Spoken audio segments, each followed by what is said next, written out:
Picked this notebook up at the swap meet this weekend for $1. J.C. Mitchell of Albuquerque, New Mexico. I have your notebook. What it is an apprentice notebook. So it just has all the notes for this railroad mechanic apprentice, notes on how to fix things.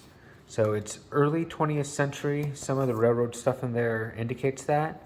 But what I found very interesting was in the back, there were a few more instructions.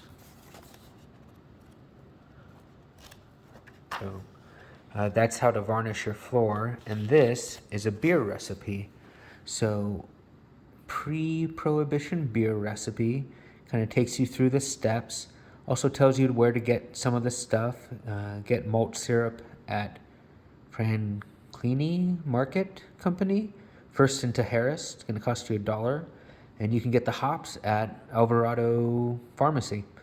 So pretty cool piece of Albuquerque beer history. Let's see if we can get it back out to Albuquerque.